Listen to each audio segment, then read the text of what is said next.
Okay, so imagine this. What if the very things that make you feel out of place in the world are actually signs that you're here for a bigger purpose? That's what we're diving into today. This idea of star seeds and their role in raising consciousness. That's a pretty big idea to start with. I mean, the concept of star seeds alone is already fascinating. Souls that have lived in other star systems or dimensions before coming to Earth. It's like something out of a sci-fi movie, but it's taken very seriously in spiritual and metaphysical communities. Exactly. And what's so compelling is that starseeds are described as advanced souls who've chosen to incarnate here during this specific time to help humanity evolve. Think of it like being a specialist called in for a critical mission. Earth is going through this massive shift, old systems breaking down, consciousness expanding, and starseeds are here to guide us through it. That's such an interesting way to frame it. It's like they're not just here to exist, they're here to actively participate in this transformation. But what makes someone a starseed? How do they even know? Well, that's where it gets really personal. Starseeds are said to come with this built-in knowing, even if they can't fully articulate it. They often feel like outsiders, like they don't quite fit into the world as it is. They're deeply sensitive to energy, emotions, and environments, and they carry this unshakable sense that life has more meaning than what we're taught.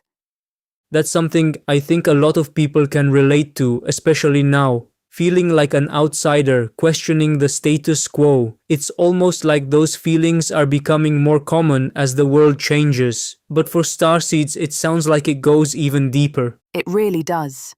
For example, they're often drawn to the cosmos, stars, galaxies, the idea of other worlds. It's not just an intellectual curiosity. It feels familiar, almost like home. And then there are these moments of clarity or intense dreams that feel more like downloads of information than imagination. It's like their soul is trying to remind them of who they are and why they're here. That's such a powerful image, this idea of remembering who you are on a soul level. But it also sounds like it could be overwhelming. I mean, if you're carrying all this sensitivity and this sense of urgency, how do you even begin to navigate that? That's a great question, and it's one of the biggest challenges for starseeds. Their sensitivity can feel like both a gift and a burden. Crowded places can be draining. Certain people can leave them feeling heavy, while others light them up completely. But that sensitivity is also a compass. It helps them figure out what aligns with their purpose and what doesn't.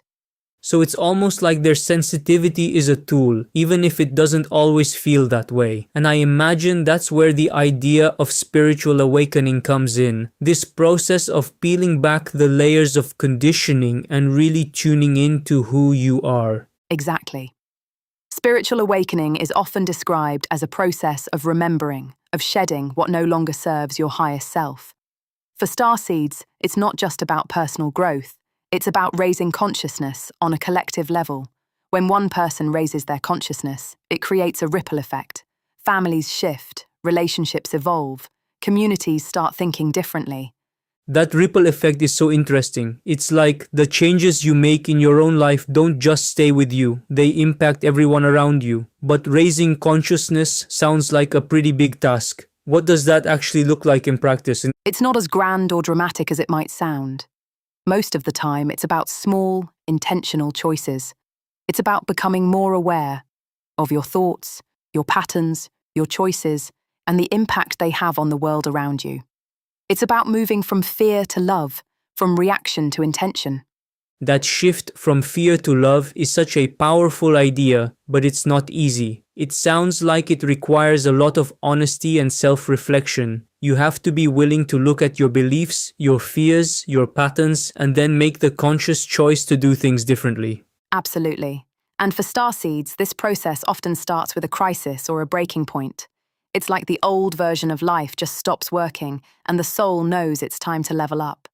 That breaking point isn't a punishment. It's an initiation. It's the soul creating the conditions necessary for growth. That's such a helpful way to look at it. It makes the challenges we face feel less like obstacles and more like opportunities for transformation. But I imagine it can still feel pretty isolating, especially if you don't have a community or support system. That's so true. Isolation is one of the biggest challenges for starseeds.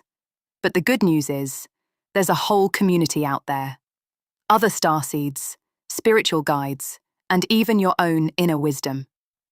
Finding even one or two people who understand your experience can make a world of difference. And it's not just about finding others, right? It's also about taking practical steps to raise your own consciousness. Things like starting a daily awareness practice, auditing your inputs, and following your sensitivity as a guide. These are simple, grounded ways to begin living in alignment with this idea of awakening. Yes, and trusting the timing of your awakening is key. There's no race, no finish line. Your path is unfolding exactly as it needs to.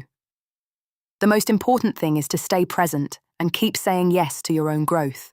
That's such a reassuring thought, and I love the idea that your weirdness is your brilliance. The very things that made you feel different are the things the world most needs from you. Your sensitivity, your depth of feeling, your refusal to accept things at face value. These are gifts. Absolutely. It's a powerful reframe, isn't it? To go from feeling out of place to realizing that you're exactly who you were designed to be, and that the world is waking up to need exactly what you carry.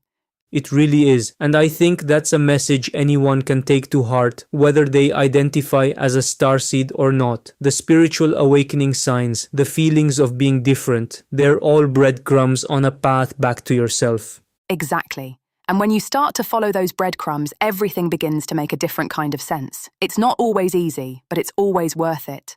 Well said. So, whether you're a starseed or just someone trying to make sense of this big, messy, beautiful world, remember, your weirdness is your brilliance, and your path is unfolding exactly as it should. I couldn't agree more.